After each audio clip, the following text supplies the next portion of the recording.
Good morning, and praise the Lord. This is a wonderful day that the Lord has given us, the beginning of a new day and also a new week. And we are very grateful for the Lord giving us an opportunity that we may be able to gather together through this kind of a forum, even as we share the word of God. Let us pray as we pick up the word of God this morning. Father, we thank you for giving us an opportunity to be alive.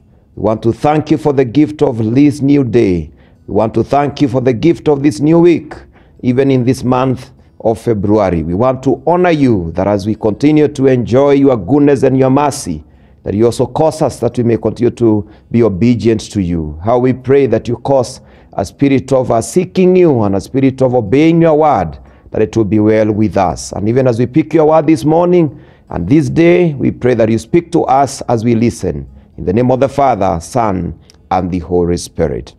Amen and amen. Now, brethren, it has been a wonderful opportunity in the last few days now of the week, even as we changed to the theme of prayer and fasting.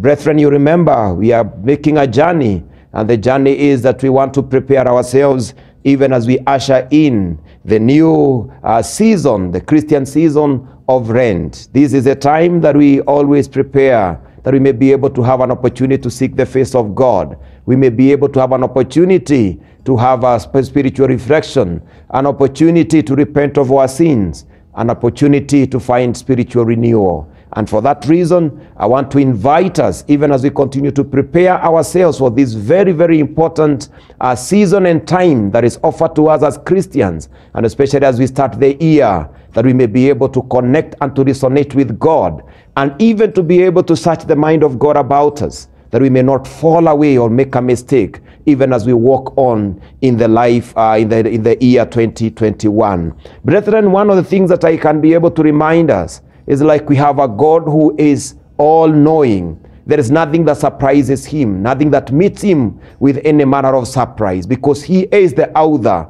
and the finisher of all things. In fact, the Bible tells us in the book of Revelation that Jesus is the Alpha and Omega, the beginning and the end. And therefore, all things have been made known to Christ, even through the Father and by the inspiration of the Holy Spirit. And therefore, when we are able to connect to the Spirit of God, the Spirit that searches the mind of God, we are able to understand and be able to appropriate the will and the purposes of God about our lives. Because God giving us a new year 2021, it is not by luck, it is by God's divine plan. And we would wish that we may be able not only to live through the year 2021, but to be able to walk with God, fulfilling the purposes of God, and also finding the joy of finding fellowship with God as we continue to pull through in all areas of our lives. And for that reason, that's why it is important for us to stop and be able to take a stock of our lives. We be able to meditate on the issues of God. We may be able even to find a time of self-reflection, so that at least as we move on to the year, and also as we capture and continue walking to the year 2021, we are sure that the Lord is truly walking with us. And for that reason, I want to invite us,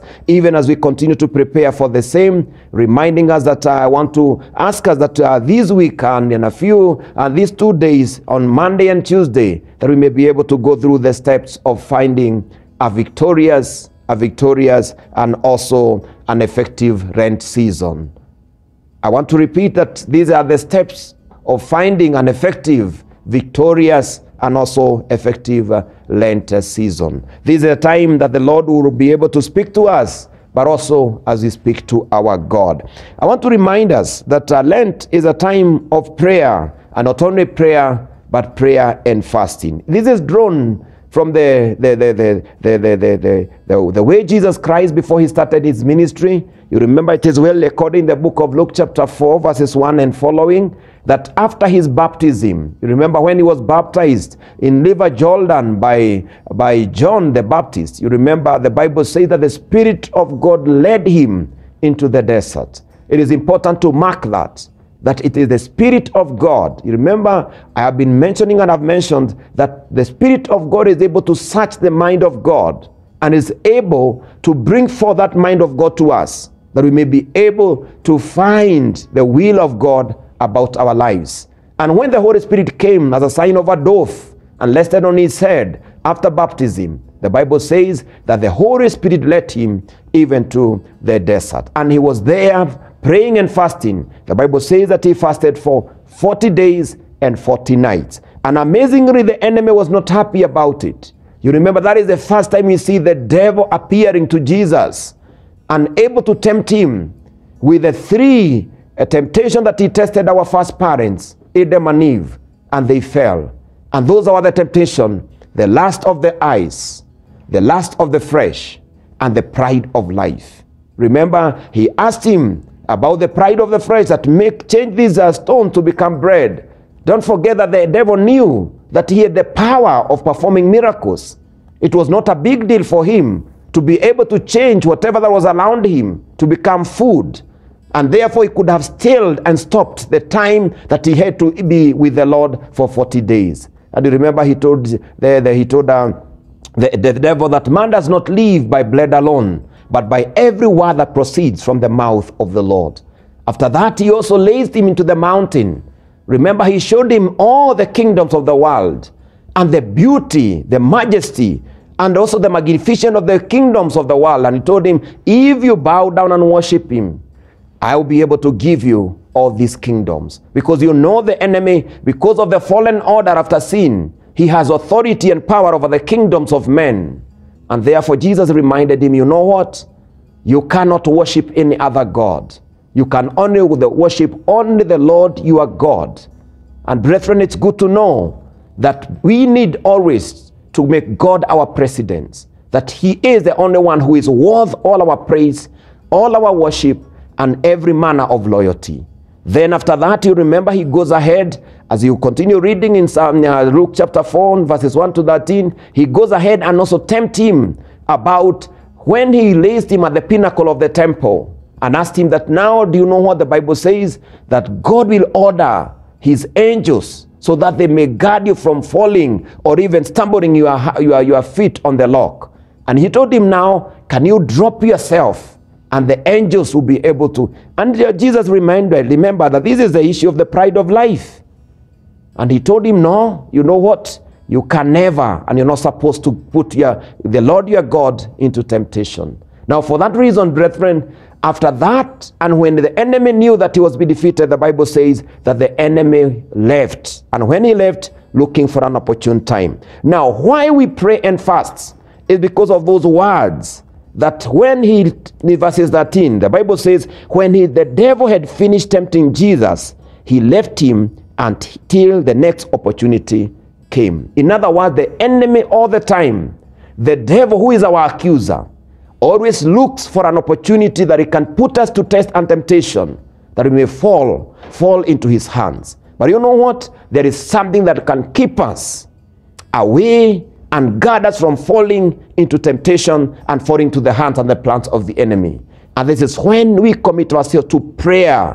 When we commit ourselves to prayer and seeking the face of God diligently. Fasting is one of the things that helps us to subdue the flesh, to subdue the pride of life, and to subdue the lust of the eyes, that we may be able to find a connection with the Spirit of God, that we may be able to remain in the will of God. And for that reason, brethren, as we prepare that oncoming Wednesday, when we are able now to have the Ash Wednesday on 17th, and then it will last all the way for 40 days, I want to remind us, brethren, that it is important that we may be able to pick up this spiritual exercise, that we may be able to build our spiritual strength, that we may be able to overcome the plans and the works of the enemy and the test of the enemy, even in the year 2021. And for that reason, these are some of the steps. And I want just to take only one today. I just want to take only one step, because there will be 3 steps. And the steps will be: 1, the step of personal reflection; number 2, the step of personal repentance;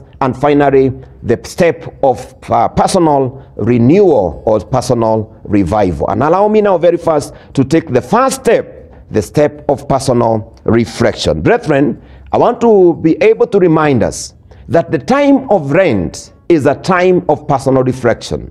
What is personal reflection? Brethren, personal reflection is taking personal audit. In other words, you stop for a moment from your very busy schedules. You have opportunity to be with yourself, to be with God, and you are able to go through looking back and being able to actualize the present, and you are able to plan for the future. Now, I want to remind us that as we take this personal reflection, 3 things are very, very important. Number 1, we should always remember that we are human beings. We are not static. We are people that are able to be elastic. We are able to be influenced by the things around us. We are influenced by the things we see. We are influenced by the things we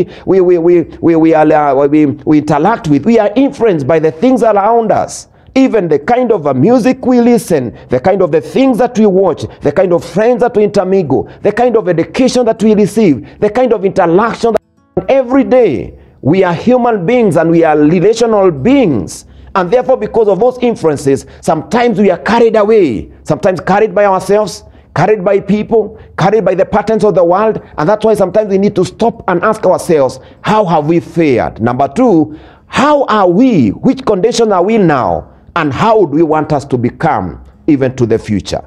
And therefore, it is important to realize that 3 things are very important. Number 1, it is important to ask ourselves, how do we see ourselves? Now, in the book of Romans, chapter 13 and verses 3, Paul encourages the church of the Romans that they are not supposed to hold themselves. They don't need to take themselves more highly than they ought to do. But they are supposed, by the grace that they have received from God, that they may be able to take themselves and to judge themselves in the right way. You know, sometimes by the pathing of life and the things we go through, unconsciously we find ourselves being unable to really understand who we are and even to see ourselves the way we are supposed to be. But also sometimes we get mistakes of how we relate ourselves. Sometimes you realize some people, they may think that they are very humble, but they are full of pride. Sometimes you may see people thinking that they are walking very light and in righteousness, but they are walking in wickedness. I found myself sometimes thinking that I'm so sympathetic when I am full of selfishness.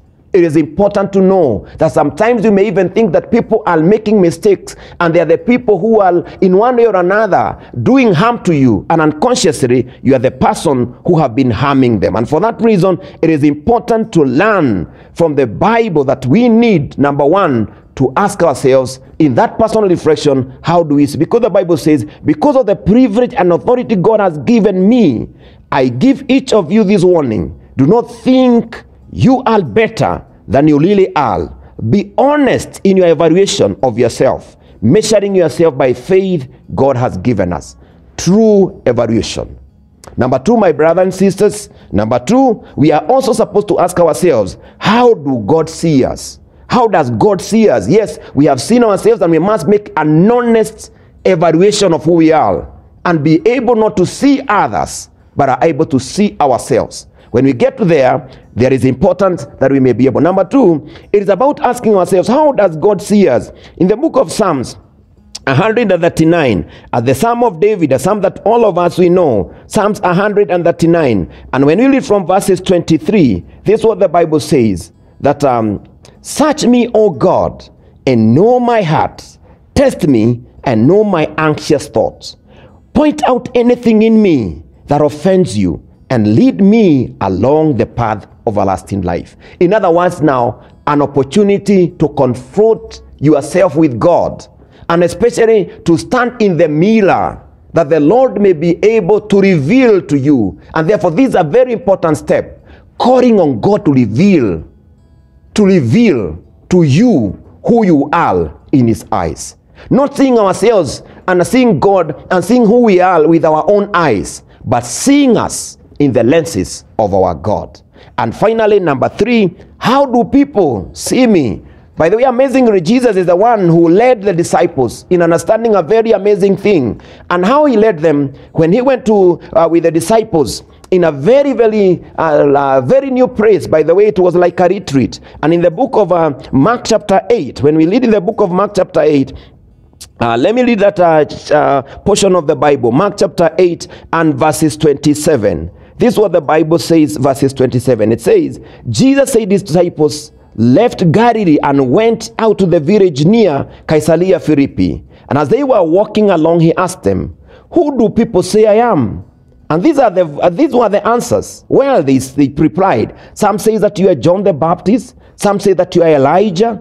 Others say that you are one of the other prophets. Then he asked them, but who do you say I am? Peter replied, you are the Messiah. But Jesus warned them and told them to tell no one. In other words, this is a praise that Jesus asked his disciples. Remember, he was God, but he asked them, who do people say who I am? Sometimes it's good also to stop and ask yourself, how is your relationship with men? How have you related with people around you? How have been your fellowship with your spouse, your family, the nuclear members of the family, the institution you work with, and the people you are working with in the place of work? How do people relate with you, even in levels of spirituality and issues of the kingdom? And when you are able to take those 3 steps, the steps of asking yourself, being able to evaluate yourself through the word of God and through how God is supposed to search your heart, and also about your fellowship and relationship with people, you can be able now to get to know who you are at that point in time, and it can prompt you on what you're supposed to do. Brethren, may the Lord bless you even this day as we prepare to get into a place of reflection, a place of personal evaluation, and a place of being able to find a personal audit. And by the grace of God and the Spirit of God, God will be able to reveal to us. He says, when we seek, we'll be finding. When we knock, he'll open doors for us, that all may be able to be done in line with the will of God. In the name of the Father, the Son, and the Holy Spirit. Amen.